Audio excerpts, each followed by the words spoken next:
우리가 본문으로 삼고 있는 고린도전서 15장 10절 맨 마지막 부분은 믿음의 사람이라면 누구나 마음의 표상, 삶의 목적, 삶의 방향, 그리고 내가 사는 이유, 모든 걸 다 설명할 수 있는 유일한 말입니다.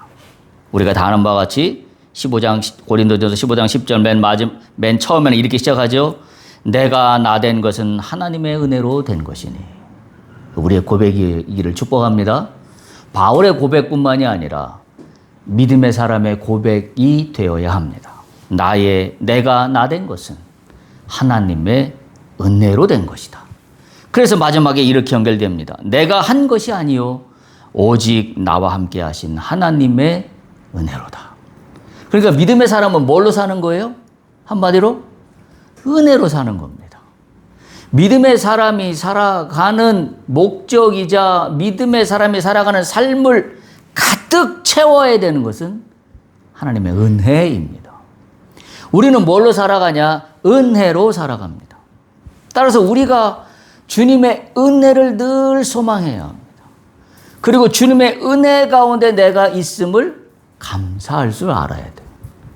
그게 우리 믿음의 삶의 질을 결정해요. 은혜로 살았다라는 삶을 사는 사람과 내가 잘나서 살았다라는 사람과는 삶의 질에서 어마어마한 차이가 있습니다. 어마어마한 차이가 있어요. 굳이 어떤 차이가 있는지를 열거하지 않더라도 우리는 너무나 잘 알 수 있습니다. 많은 사람들은 특히 성경에 나오는 많은 인물들에게 공통된 특징이 있다면 주님의 은혜로 한평생을 사는 사람들입니다.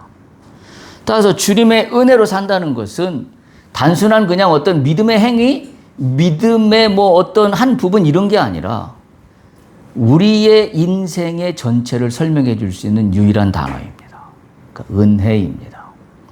은혜의 충만함이 여러분들에게 함께하기를 간절히 축복하면서 말씀을 시작하도록 하겠습니다. 오늘 말씀은 사실 요한복음 3장 15절에서 21절까지는 상당히 다뤄야 될 내용이 굉장히 많습니다.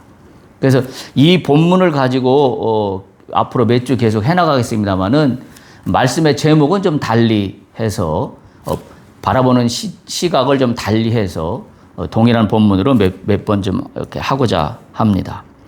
먼저 오늘 나누고자 하는 요한복음 3장 15절에서 21절에서 제일 먼저 눈에 띄는 것은 인생에는 두 부류의 사람이 있다라는 겁니다.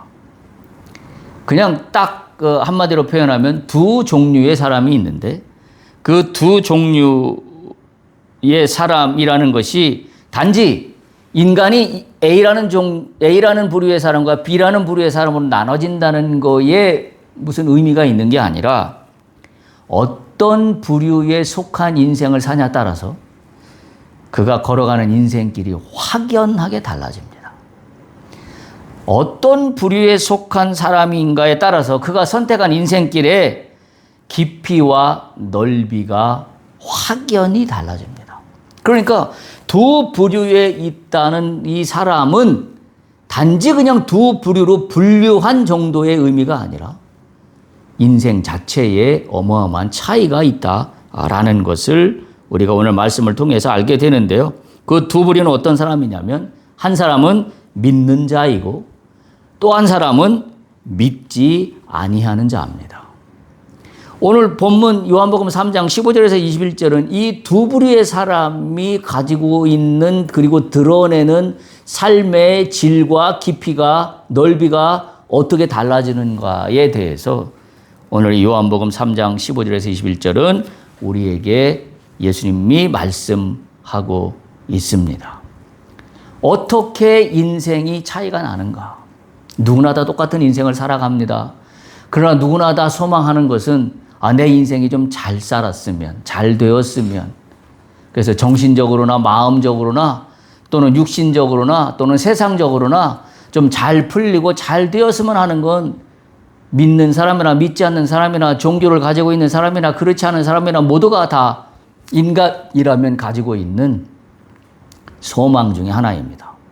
그런데 성경은 잘 사는 것과 또한 풍요롭게 잘 인생을 걸어가는 길이 무엇인가라는 것은 우리가 세상에서 바라보는 관점과는 확연히 다르고, 또 한 가지는 뭐냐면 그 인생 가운데 삶의 질이에요. 다시 말하면 사람들은 대부분 어디에 판단하냐면 내가 내 인생을 잘했다라고 평가할 때 겉으로 드러난 현상을 가지고 그 사람은 잘된 인생이다, 그 사람은 좀 그렇지 않은 인생이라고 얘기합니다. 예를 들면 우리는 그렇게 판단하는 경우가 많죠. 어떤 사람이 퇴직을 하고 그다음에 노후를 잘 보내고 이 세상을 하직할 때가 되었다라고 한다면 대부분 많은 사람들은 그렇게 평가합니다. 그 사람이 세상에 있는 동안에 어떤 요직을 거쳤으며, 어떤 직업을 갖고 있었으며, 어떤 높은 자리에 있었으며, 이런 것들로 설명을 하려 합니다. 그러니까 우리가 신문 같은 데서도 부고의 기사를 보면 항상 그렇게 나오죠. 어디에 무슨 요직을 했던 그 사람이 돌아가셨다.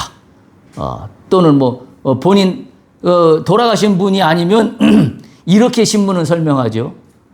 아무개 현재 어떤 요직에 있는 아무개의 아버지가 돌아가셨다, 어머니가 돌아가셨다. 그러니까 우리의 모든 인생사의 초점은 내가 겉으로 드러난 나의 육신적인 어떤 성과예요. 우리 모든 사람들은 그걸 가지고 평가하고자 합니다. 오늘 우리가 이 말씀을 통해서 깨달아야 되는 것은 내 인생을 통틀어서 나를 평가할 수 있는 기준과 척도는 무엇인가라는 것을 오늘 말씀 중에 깨달을 수 있길 바랍니다. 세상 사람들은 누구나 다 나에게 겉으로 드러난 육신적인 조건을 가지고 나를 평가하고, 그래서 그거에 따라서 이 사람은 잘 산 인생, 그렇지 않으면 이 사람은 좀 뭐라 그래가 미안한 얘기지만 좀 형편없이 산 인생, 이렇게 평가하고자 하는 게 세상의 평가의 방식이라면 오늘 주님은 어떤 평가 방식을 갖고 있는가? 그리고 그걸 통하여 믿는 자와 믿지 않는 자는 단순히 믿었다 믿지 않았다라는 의미보다 훨씬 더 깊고 넓게 어떤 삶의 열매를 맺을 수 있는가 라는 거에 대해서 우리가 깨달을 수 있는 시간이 되길 바랍니다. 따라서 오늘 말씀의 제목을 제가 이렇게 정했어요. 두 부류의 사람, 두 길이라고 말씀의 제목을 정했습니다. 이미 말씀드린 대로 본문에서 뼈대게 되는 두 단어는 믿는 자 또는 믿지 아니하는 자라고 오늘 본문은 계속하여서 반복하여서 나오고 있습니다. 15절에 보면 그를 믿는 자마다, 믿는 자라는 단어가 나오죠. 16절에도 보면 그를 믿는 자마다 라는 단어가 나옵니다. 그리고 18절에도 보면 그를 믿는 자는 이라고 믿는 자라는 단어가 반복하여서 나옵니다. 그리고 그 다음에 믿지 아니하는 자는 18절에 이어서 믿지 아니하는 자라고 나오면서 대비를 시키고 있는데, 이 믿지 않은 자는 어떤 사람이라고 말을 바꿔서 이야기하고 있냐면 20절입니다. 20절 보세요. 20절 맨 앞에 보면 어떤 자라고 얘기하고 있어요? 악을 행하는 자입니다. 믿지 아니하는 자는 악을 행하는 자라고 바꿔서 이야기하고 있고, 앞에서 반복하여서 언급하고 있는 믿는 자는 21절에 보면 뭐라고 바꿔서 이야기하고 있죠? 진리를 따르는 자입니다. 그러니까 이것만 보면 우리가 믿는 자와 믿지 않는 자라고 하면 이게 구별이 어떻게 되는지 쉽게 한눈에 드러나지 않지만, 지금 오늘 본문에서 바꿔 말하고 있는 진리를 따르는 자와 악을 행하는 자라고 바꿔 이야기하면 우리는 믿는 자와 믿지 않는 자의 삶이 어떻게 확연하게 차이가 나는지를 분명히 우리에게 알려주고 있어요. 이거는 그냥 차이가 아니라 하늘과 땅 차이입니다. 소위 말해서. 어마어마한 차이입니다. 왜냐하면 한 사람은 진리를 따르는 삶을 살았을 것이고 또 한 사람은 악을 행하는 삶을 살았다고 이야기할 수 있기 때문에 믿는다는 것과 믿지 않는다는 것은 단지 그냥 믿었다 믿지 않았다라고 분류하는 정도의 차원을 훨씬 뛰어넘는 어마어마한 차이가 있다는 거예요. 제가 오늘 강조하고 싶은 것은 어마어마한 차이입니다. 믿는 자와 믿지 않는 사람의 삶이 뭐가 차이가 있을까? 어마어마한 차이입니다. 여러분, 그것을 오늘 말씀을 통하여 우리가 함께 나누고자 하는 것입니다.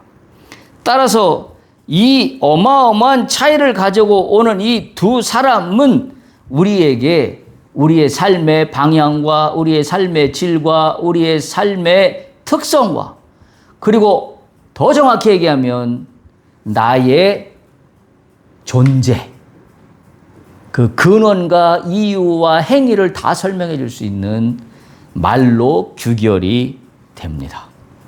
요한복음 3장 15절 보세요. 우리가 너무나 잘 아는 말씀입니다. 이는 그를 믿는 자마다 영생을 얻게 하려 하심이라.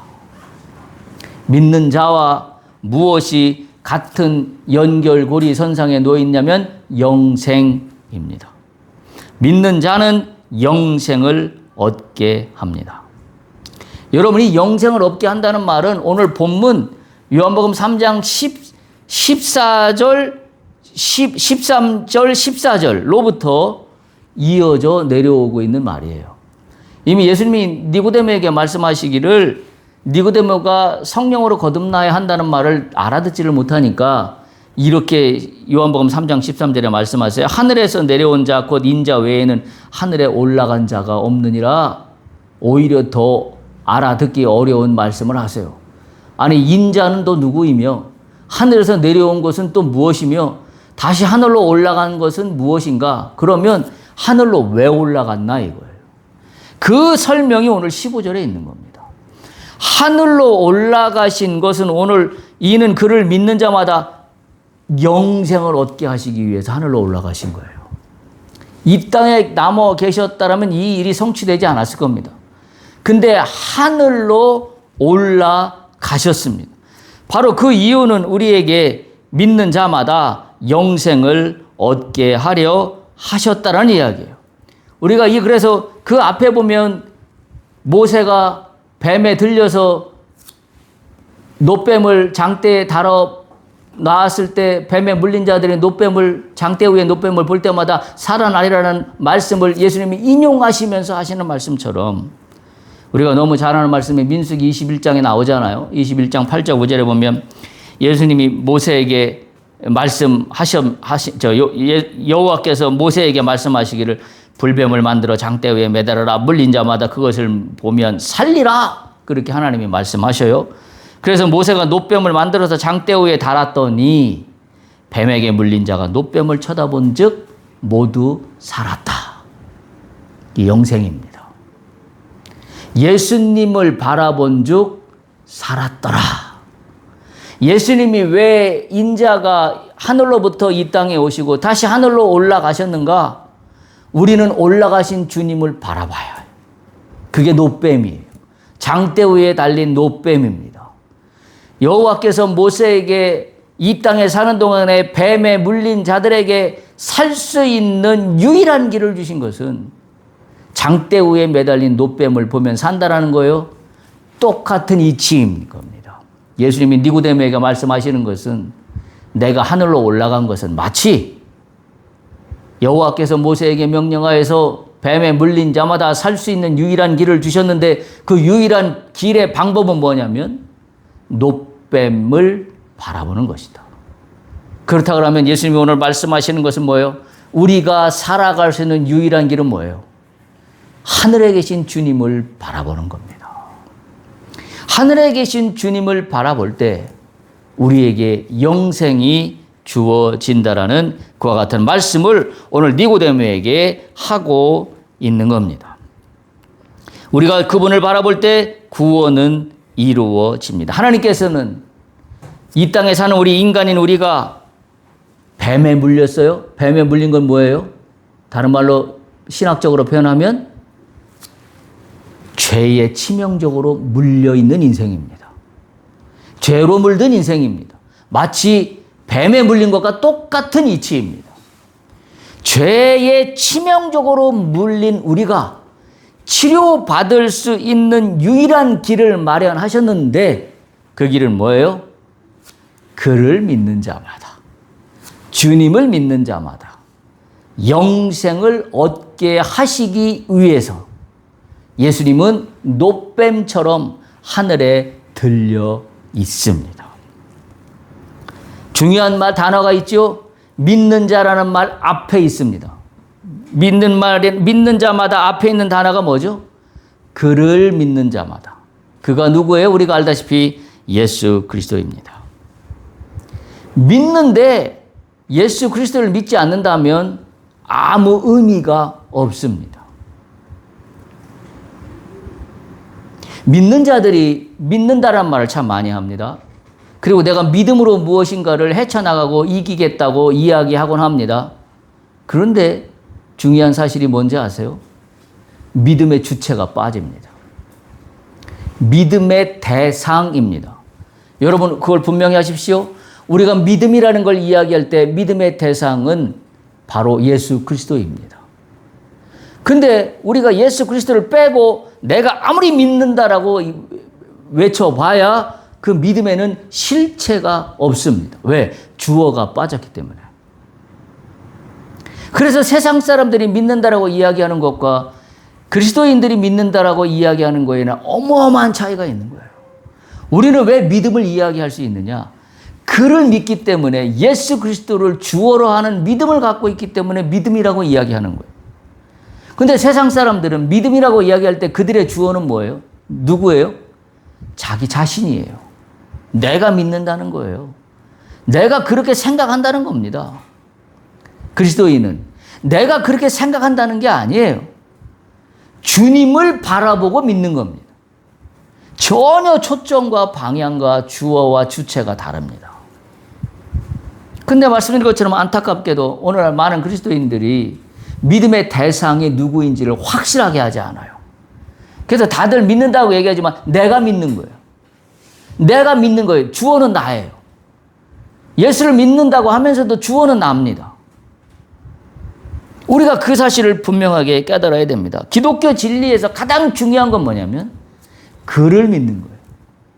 그냥 내가 믿어서 영생을 얻는 게 아니라 예수 그리스도 바로 그분을 믿는 자마다 영생을 얻게 하려 하심이라는 계획이 하나님의 계획이세요. 하나님의 뜻입니다.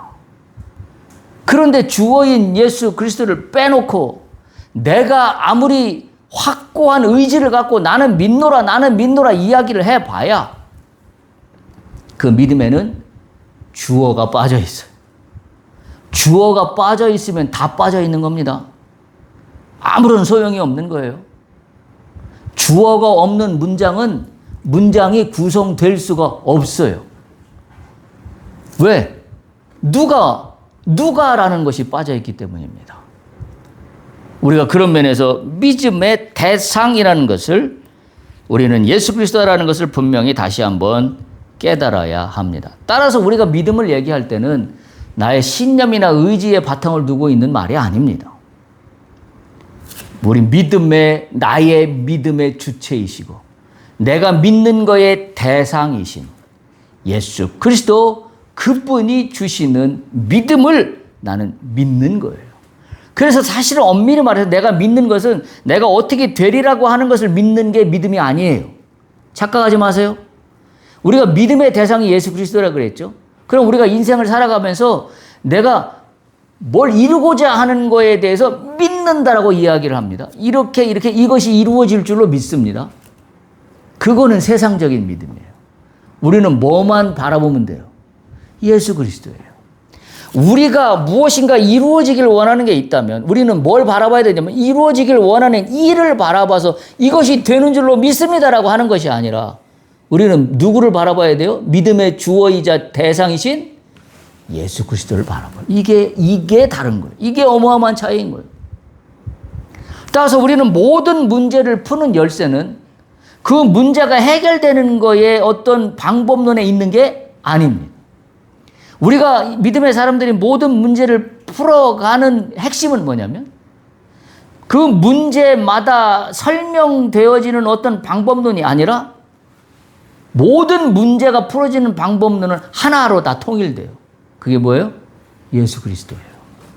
따라서 우리는 기도할 때에 우리의 어려운 문제를 놓고 기도할 때 문제를 놓고 기도하는 거가 우선이고 초점이 아니라 예수 그리스도 안에 내가 발견되는 게 초점이에요. 그게 다른 거예요.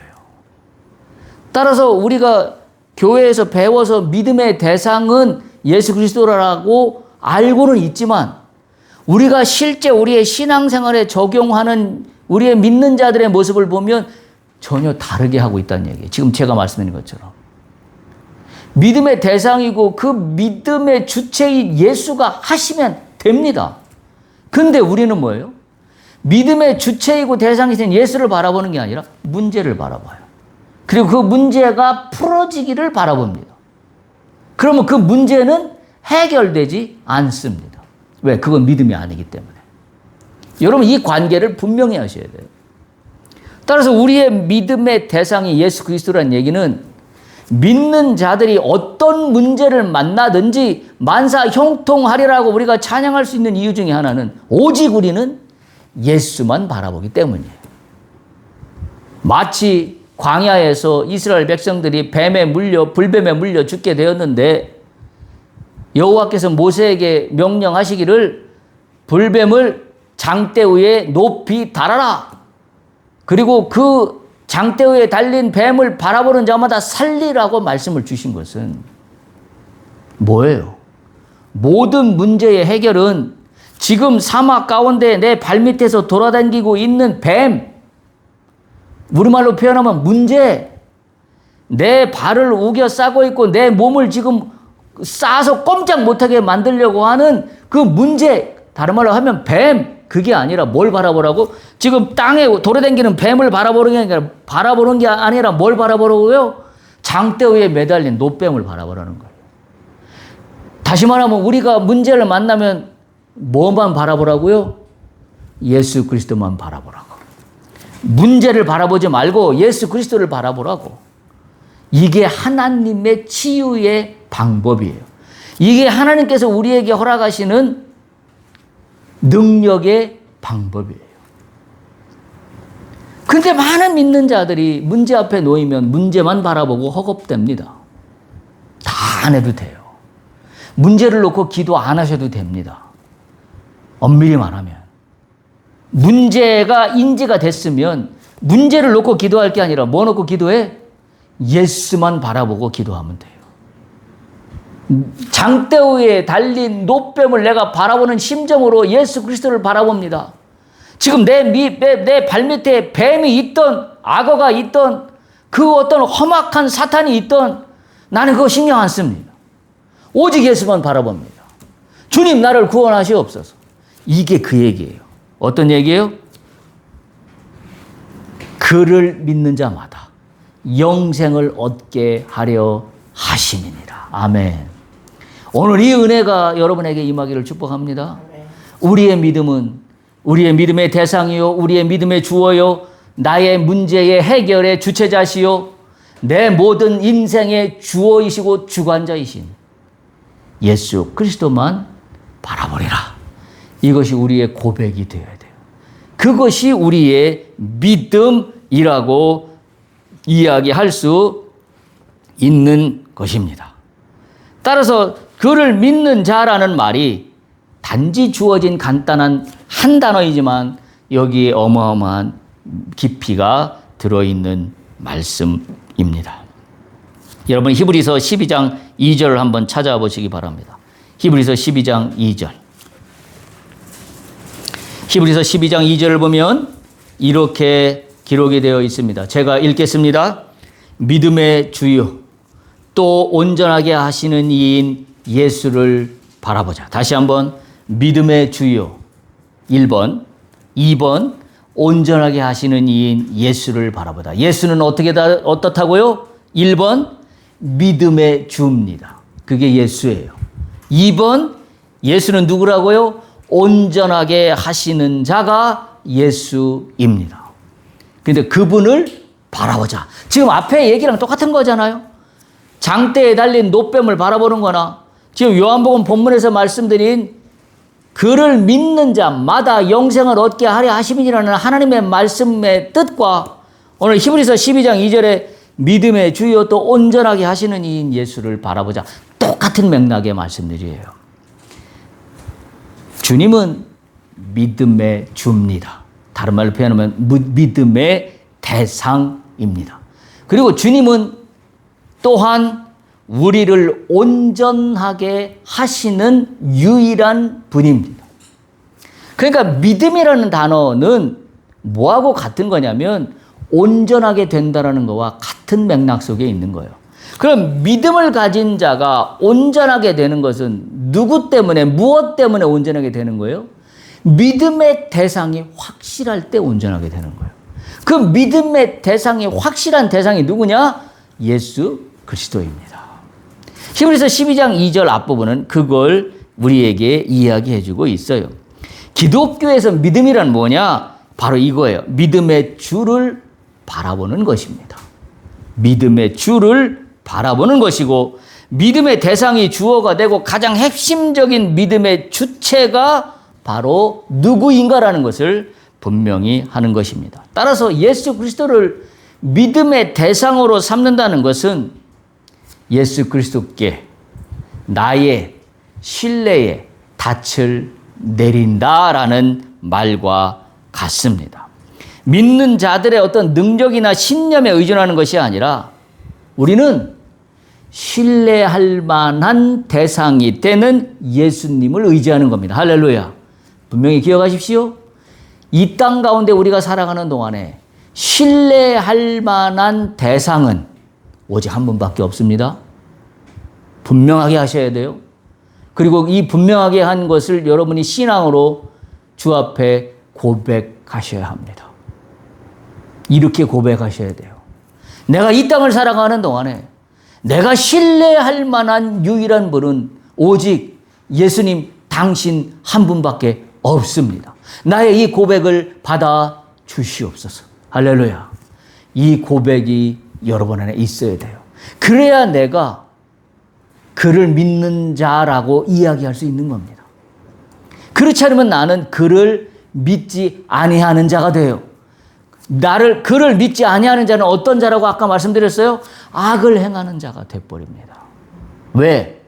건건마다 그분의 이름이 드러나는 게 아니라 건건마다 그를 믿는다라고 말은 했지만 내 삶 속에서 그를 의지하고 신뢰할 만한 대상으로 여기지 않기 때문에 항상 믿을 건 나밖에 없는 거예요. 여러분 세상에서는 그렇지 않아요? 누구나 그 얘기 하면은 다 정답이라고 이야기하지 않습니까? 이 땅을 살아가는 동안에 믿을 건 나 자신밖에 없다. 아무도 믿을 사람이 없다. 나 자신만 믿어라. 그리고 네가 믿은 대로 해라. 이게 세상이 가르쳐주는 믿음이라는 정체성에 대한 진리처럼 여겨지는 말들입니다. 기독교는, 그리스도인들은 그건 진리가 아니에요. 뭐가 진리예요? 오직 신뢰할 만한 대상인 예수 그리스도예요. 그 말 속에는 뭐가 있어요? 나도 못 믿습니다. 나는 믿음의 대상이 아니에요. 그럼 나는 누구냐? 나는 내가 주관을 갖고 사는 주체가 내가 아니라 나는 예수 그리스도의 은혜로 사는 게 내 주체야. 그러니까 잘 오해하지 않아야 돼요. 많은 사람들이 이런 얘기를 하면 믿지 않는 사람들, 그러면 믿는 사람들은 꼭두각시냐? 뭐 자기의 주관은 아무것도 없고 예수님이 시키는 대로 그러면 그냥 껍데기만 있는 인생이냐? 이렇게 이야기하는데 그런 뜻이 아닙니다. 우리의 모든 것의 주체와 대상은 예수 그리스도입니다. 따라서 신뢰할 만한 대상은 내가 아니라 예수 그리스도예요. 그래서 무슨 일을 하든지 아까 고린도전서 15장 10절 읽었죠? 내가 나 된 것은 뭐예요? 주님의 은혜입니다. 그게 믿는 자들의 정체성이에요. 그래서 그렇게 얘기할 수 있는 거. 나에게 일어나는 모든 것은 내가 한 것이 아니라 오직 주님의 은혜로 된 것이다. 라고 고백할 수 있는 것은 오직 신뢰할 만한 대상은 예수 그리스도 한 분뿐이다라는 것을 이야기하고 있는 겁니다. 따라서 믿는 자의 능력이나 신념에 의지하는 것이 아니라 다시 한번 말씀드리면 신뢰할 만한 대상이 되는 예수 그리스도를 의지하는 것, 이것이 믿음입니다. 또한 온전케 하시는 예수를 바라보자는 거에서의 기독교에서 믿음이라는 것은 어떤 의미냐면 우리의 믿음을 시작하게 하는 출발점이 예수 그리스도입니다. 분명하게 하십시오. 내가 아니에요. 내가 믿어서 의롭게 되는 게 아닙니다. 내가 믿어서 의롭게 된다는 얘기는 내 믿음 속에 이미 주님이 주어로 있기 때문에 그렇게 이야기할 수 있는 거예요. 온전하게 하시는 예수를 바라보자는 것은 예수님이 우리의 믿음을 시작하게 하시고, 이게 믿음의 주라는 이야기예요. 앞에 있는. 그 다음에 뒤에 있는 온전하게 하시는 것은 바로 우리의 믿음을 완성한다는 의미예요. 온전하게 하신다는 것은 우리의 믿음을 완성하게 한다는 말입니다. 반대로 얘기하면, 그걸 뒤집어서 얘기하면, 온전하게 하시는 주님이라는 말씀은 인간은 온전하지 않은 상태에 있다는 이야기예요. 그러면 온전하지 않은 상태에 있는 인간이 온전하게 될 수 있는 방법은 오직 믿음밖에 없어요. 근데 그 믿음은 어떤 믿음이에요? 믿음의 주어이자 대상과 믿음의 전부와 끝은 다 오직 예수 그리스도예요. 이를 통하여 온전하게 된다는 겁니다. 우리가 죄로 일그러져 있는 우리의 이 죄악된 우리의 이 존재 속에 회복해 한다는 거예요. 치료해 주신다는 거예요. 따라서 우리의 일그러진 자아상을 회복하고, 그리고 우리의 불완전한 존재를 완전한 존재로 회복해 하시는 유일한 방법은 오직 하나예요. 장대에 달린 노뱀을 바라보는 것처럼 오직 예수 그리스도만을 바라보는 겁니다. 그러면 우리가 어떻게 된다고? 온전케 됩니다. 이거보다 더 어마어마한 인생이 어디 있습니까? 내가 나 된 것은 나의 은혜, 나의 능력, 나의 권력, 나의 지식, 나의 행함 때문이라고 얘기하는 세상의 가르침. 다시 말하면 네가 하고 싶은 대로 해. 네가 생각한 대로 해. 너는 소중한 사람이니까. 그래서 네 생각대로 하는 게 정답이야 라고 가르치는 세상과, 우리가 믿음의 사람이라고 이야기할 때 기독교에서 가르치는 믿음의 사람은, 나는 소중한 사람 맞아요. 그러나 나는 왜 소중한 사람이냐면 예수 안에 있는 사람이기 때문에 더 소중한 사람이에요. 그리고 나는 내가 왜 하는 것이 아름답게 여길 수 있는 거냐면 내가 신뢰할 만한 대상인 예수 그리스도만 믿는 믿음으로 말미암아 행하는 믿음이기 때문에 그 믿음이 아름다워질 수 있는 거예요. 나의 지식, 나의 어떤 권력, 나의 어떤 힘, 능력 때문에 뭔가 아름답게 이루어지는 게 아니라 주님의 은혜로 된 것이기 때문에 나는 이 모든 것들이 오히려 내가 생각했던 것보다 훨씬 더 깊고 넓게 세상을 사랑할 수 있고, 이웃을 사랑할 수 있고, 내 형제 자매를 사랑할 수 있고, 그리고 내가 하는 일들을 사랑할 수 있는 근거가 되는 겁니다. 여러분, 내가 중심이 되면 세상을 사랑하는 것도, 누가 중심이 된 관점에서 세상을 사랑해요? 내가 중심이 된 관점에서 세상을 사랑합니다. 예를 들어서 봉사활동을 나간다고 하면 내가 중심이 되는 사람은 봉사활동을 나가면 내가 생각한 것이 봉사활동을 통하여 펼쳐지는 일로 이루어집니다. 예수의 사람은 봉사활동을 나가면 내가 중심이 돼서 봉사활동을 나가는 게 아니라 누가 중심이 돼요? 예수가 중심이 되는 거예요. 왜? 예수가 내 삶의 주관자이고 나는 그분을 전적으로 신뢰하는 믿음 가운데 사는 사람이기 때문에 내가 봉사활동을 나가면 나의 좋은 뜻을 실현하기 위해서 봉사활동을 나가는 게 아니라 그분의 뜻을 전하기 위해서 나가는 봉사활동이에요. 차원이 다른 이야기입니다. 다시 한번, 세상에서 내가 나가는 봉사활동은 내가 나의 뜻을 실현하기 위해서 나의 뜻을, 좋은 나의 선한 마음을 전달하기 위해서 나가는 봉사활동이지만, 그리스도인들의 봉사활동은 나의 뜻을 전달하기 위해서 나가는 봉사활동이 아니라 주님의 뜻을 나를 통하여 실현되는 것을 통하여 주님께 영광 돌리기 위해서 나가는 봉사활동이에요. 전혀 다른 이야기입니다. 행위로서는 봉사활동이라고, 똑같은 봉사활동이라고 이해할 수 있을지 모르지만 영혼의 깊이와 넓이와 차원이 다른 이야기입니다. 우리의 믿음은 믿음의 대상이 누구인가에 대해서 분명하셔야 돼요. 그 믿음의 대상은, 그리고 온전케 우리를 치료하시고 회복하시는 분은 오직 예수 그리스도입니다. 오늘 그 예수 그리스도를 바라볼 수 있기를 축복합니다.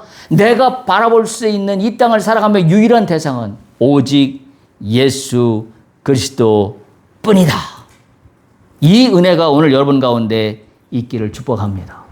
무슨 일을 만나든지, 우리 찬양에 나오는 것처럼 무슨 일을 만나든지 만사형통할 수 있는 것은 내가 예수 안에 있기 때문입니다.